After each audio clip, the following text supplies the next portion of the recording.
നമസ്കാരം. നമ്മുടെ സുരക്ഷാ സേന മാസല്ല, മരണമാസാണ് എന്ന് ഒരിക്കൽ കൂടി ലോകത്തിന് മുന്നിൽ തെളിയിക്കപ്പെട്ടിരിക്കുകയാണ്. പുറത്തുവരുന്ന വാർത്തകൾ ഓരോ ഇന്ത്യക്കാരനെയും അഭിമാനം കൊള്ളിക്കുന്നതാണ്.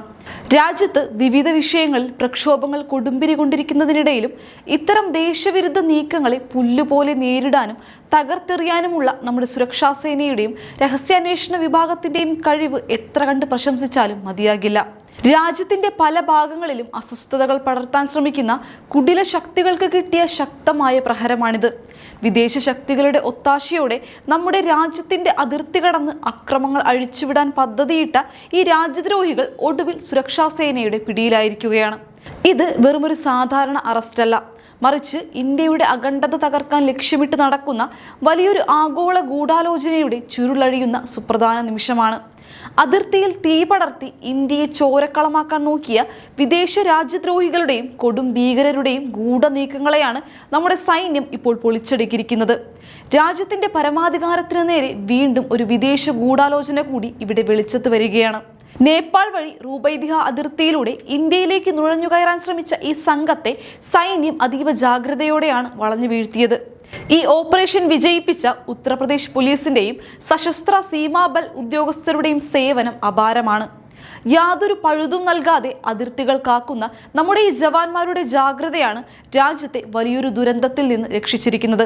നമ്മുടെ രാജ്യത്തിന്റെ സുരക്ഷാ ക്രമീകരണങ്ങൾ എത്രത്തോളം ശക്തമാണെന്ന് ഈ സംഭവം ഒരിക്കൽ കൂടി വ്യക്തമാക്കുന്നു.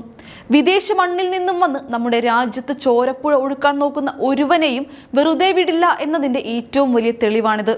ഇതൊരു സാധാരണ അതിർത്തി കടക്കൽ ശ്രമമായി കാണാൻ കഴിയില്ല, മറിച്ച് രാജ്യത്ത് നടന്നുകൊണ്ടിരിക്കുന്ന വിവിധ പ്രക്ഷോഭങ്ങളെ ഹൈജാക്ക് ചെയ്ത് ബംഗ്ലാദേശിലേതുപോലെ ഒരു ജൻസി കലാപം ഇന്ത്യയിൽ സൃഷ്ടിക്കാൻ വിദേശ ശക്തികൾ നടത്തുന്ന ആസൂത്രിതമായ വലിയൊരു നീക്കത്തിന്റെ നേർസാക്ഷ്യമാണിത്. നേപ്പാൾ അതിർത്തിയിൽ വെച്ച് സുരക്ഷാ സേന പിടികൂടിയവരിൽ പ്രധാനിയായ ബിക്രംജിത്ത് സിംഗ് നിരോധിത ഖലിസ്ഥാൻ വിഘടനവാദ സംഘടനയായ വാരിസ് പഞ്ചാബുദയിലെ സജീവ അംഗമാണ്.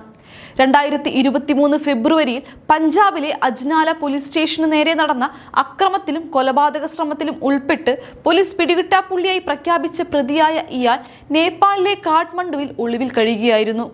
വ്യാജ ഐഡന്റിറ്റിയും വ്യാജരേഖകളും ഉപയോഗിച്ചാണ് ഇയാൾ ഇന്ത്യയിലേക്ക് കടക്കാൻ ശ്രമിച്ചത്. രാജ്യത്തിന്റെ സുരക്ഷാ സംവിധാനങ്ങളെ കബളിപ്പിച്ച് മുന്നോട്ടു പോകാമെന്ന് കരുതിയ ഇവർക്ക് കോടതിയുടെയും നിയമത്തിന്റെയും മുന്നിൽ കനത്ത തിരിച്ചടിയാണ് ലഭിച്ചിരിക്കുന്നത്. മറ്റൊരു പ്രധാനിയായ മൻബീർ സിംഗ് ദില്ലൻ US പൗരത്വമുള്ള സിഖ് അമേരിക്കൻ പൗരനാണ്. പഞ്ചാബിലെ മോഗ സ്വദേശിയായ ഇയാൾ നിയമപാലകരുടെ കണ്ണ് വെട്ടിക്കാൻ വിസ പോലുമില്ലാതെയാണ് അതിർത്തി കടക്കാൻ ശ്രമിച്ചത്. ഇവരെ ഇന്ത്യയിലേക്ക് സുരക്ഷിതമായി കടത്താൻ കൂട്ടുനിന്ന റുബൈദിഹ സ്വദേശികളായ സുരേഷ് കുമാർ പഥക്, ദിലീപ് ഉപാധ്യായ, വാഹന ഡ്രൈവർ രാഹുൽ കുമാർ എന്നീ 3 ഇന്ത്യൻ പൗരന്മാരെയും സുരക്ഷാ സേന പിടികൂടിയിട്ടുണ്ട്. ഈ അറസ്റ്റ് നൽകുന്ന സൂചന വളരെ വലുതാണ്.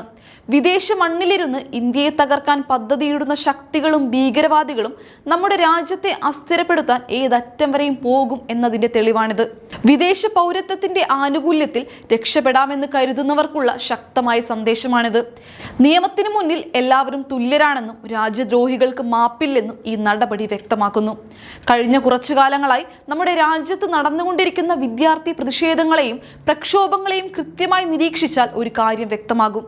ചില ആവശ്യങ്ങളെ മുൻനിർത്തി തുടങ്ങുന്ന സമരങ്ങളെ പിന്നീട് അട്ടിമറിച്ച് അതിനെ വലിയൊരു ആഭ്യന്തര കലാപമാക്കി മാറ്റുക എന്നതാണ് ഈ വിദേശ ശക്തികളുടെ പ്രധാന പ്ലാൻ. ബംഗ്ലാദേശിൽ നമ്മൾ കണ്ടത് കൃത്യമായി അതുതന്നെയാണ്. തുടക്കത്തിൽ വിദ്യാർത്ഥികളുടെ സംവരണവുമായി ബന്ധപ്പെട്ട തികച്ചും ന്യായമായ ഒരു ആവശ്യത്തിൽ നിന്നാണ് അവിടെ സമരം തുടങ്ങിയത്. എന്നാൽ ആ സമരത്തെ പിന്നീട് ചില നിക്ഷിപ്ത താല്പര്യക്കാർ ഏറ്റെടുക്കുകയും ഭരണകൂടത്തിനെതിരെ തിരിച്ചുവിട്ട് രാജ്യത്ത് ചോരപ്പുഴ ഒഴുക്കുകയുമായിരുന്നു. ന്യൂനപക്ഷങ്ങളുടെ ആരാധനാലയങ്ങൾ തകർക്കപ്പെടുകയും സ്ത്രീകളും കുട്ടികളും ആക്രമിക്കപ്പെടുകയും ചെയ്ത ആ ഭീകരവാഴ്ച ലോകം കണ്ടതാണ്. ഇതേ തന്ത്രം തന്നെയാണ് ഇപ്പോൾ ഇന്ത്യയിലും പരീക്ഷിക്കാൻ നോക്കുന്നത്. രാജ്യത്ത് ഏതെങ്കിലും ഒരു വിഷയത്തിൽ വിദ്യാർത്ഥികളോ യുവാക്കളോ തെരുവിലിറങ്ങുമ്പോൾ ആ സ്വാഭാവിക സമരത്തെ ആളിക്കത്തിച്ച് സർക്കാരിനെതിരെ തിരിക്കാൻ വിദേശ ഏജൻസികളും സോഷ്യൽ മീഡിയ ക്യാമ്പയിനുകളും സജീവമായി രംഗത്തുണ്ട്. ഈ അറസ്റ്റിലൂടെ പുറത്തുവരുന്നത് വലിയൊരു ആഗോള ഗൂഢാലോചനയാണ്. ഖലിസ്ഥാൻ ഭീകര സംഘടനയായ വാരിസ് പഞ്ചാബുദെ രൂപീകരിച്ച അന്തരിച്ച ദീപ് സിന്ധുവിന്റെ കാലഘട്ടം മുതൽ തന്നെ കർഷക സമരങ്ങളെയും മറ്റും ഹൈജാക്ക് ചെയ്യാൻ ഇവർ ശ്രമിച്ചിട്ടുള്ളതാണ്. അമേരിക്ക പോലുള്ള രാജ്യങ്ങളിൽ സുരക്ഷിതമായി ഇരുന്നുകൊണ്ട് ഇന്ത്യയെ തകർക്കാൻ പണം വാരിയെറിയുന്ന ഭീകരർ ഇന്ത്യക്കെതിരായ നീക്കങ്ങൾക്ക് നേതൃത്വം നൽകുന്നുണ്ട്. ഇന്ത്യയുടെ സർവ്വതോഭവമായ വളർച്ചയെ തടയിടാനും സർക്കാരിനെ അസ്ഥിരപ്പെടുത്താനും ആഗോളതലത്തിലുള്ള ഇന്ത്യാവിരുദ്ധ ശക്തികൾ ഒന്നിക്കുന്നതിന്റെ വ്യക്തമായ തെളിവാണ് ഈ നുഴഞ്ഞുകയറ്റ ശ്രമങ്ങൾ. പാകിസ്ഥാൻ ചാരസംഘടനയായ ISI, വിവിധ തീവ്രവാദ ഗ്രൂപ്പുകൾ, ഒപ്പം മറ്റു ചില വിദേശ രാജ്യങ്ങളുടെ രഹസ്യാന്വേഷണ ഏജൻസികൾ ഇവയെല്ലാം ചേർന്ന് ഇന്ത്യക്കെതിരെ നടത്തുന്ന കളി എത്രത്തോളം അപകടകരമാണെന്ന് ഓരോ പൗരനും തിരിച്ചറിയേണ്ടിയിരിക്കുന്നു. നമ്മുടെ രാജ്യത്തിന്റെ സാമ്പത്തിക വളർച്ചയും ലോകവേദിയിലെ കുതിച്ചുചാട്ടവും സഹിക്കവയ്യാതെ ചില ബാഹ്യശക്തികൾ തുടർച്ചയായി പല്ലിളിച്ചുകൊണ്ടിരിക്കുകയാണ്. എന്നാൽ ഇന്ത്യയുടെ കരുത്ത് അവർ ഇനിയും മനസ്സിലാക്കിയിട്ടില്ല. ഇന്ത്യയിലെ വിദ്യാർത്ഥികൾ നടത്തുന്ന സമരങ്ങളിലെ ആവശ്യങ്ങൾ ജനുവിനായിരിക്കാം.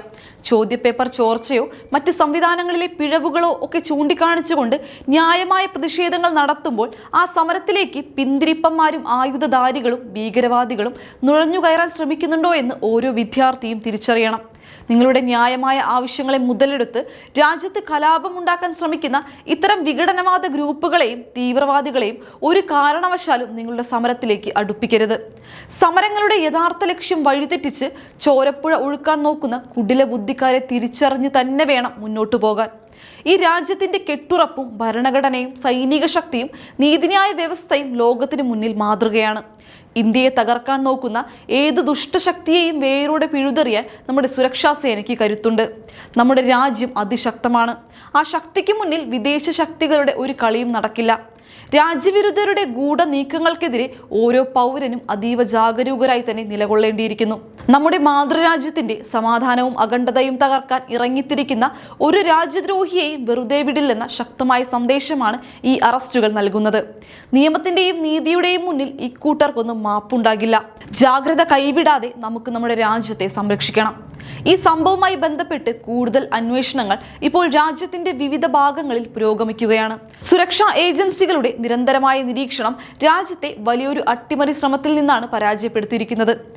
നുഴഞ്ഞുകയറ്റക്കാരുമായി ബന്ധമുള്ള മറ്റു ചില പ്രാദേശിക കണ്ണികളെക്കുറിച്ചുള്ള നിർണായക വിവരങ്ങളും രഹസ്യാന്വേഷണ വിഭാഗത്തിന് ലഭിച്ചതായി സൂചനയുണ്ട്. വരും ദിവസങ്ങളിൽ കൂടുതൽ അറസ്റ്റുകൾ ഉണ്ടാകുമെന്നാണ് ഔദ്യോഗിക വൃത്തങ്ങളിൽ നിന്നും ലഭിക്കുന്ന സൂചനകൾ നൽകുന്നത്. രാജ്യത്തിന്റെ സുരക്ഷ മുൻനിർത്തി അതിർത്തികളിൽ റെയ്ഡുകളും പരിശോധനകളും കർശനമാക്കിയിട്ടുണ്ട്. എല്ലാ പൗരന്മാരുടെയും പിന്തുണയും ജാഗ്രതയും ഇത്തരം ഘട്ടങ്ങളിൽ വളരെ അത്യാവശ്യമാണ്. ജാതിമത ഭേദമന്യേ രാജ്യത്തിന്റെ അഖണ്ഡതയ്ക്കായി എല്ലാവരും ഒറ്റക്കെട്ടായി നിൽക്കേണ്ട സമയമാണിത്. വിദേശ ശക്തികളുടെ കുതന്ത്രങ്ങളെ നാം നിയമപരമായും രാജ്യസ്നേഹപരമായും നേരിടേണ്ടതുണ്ട്.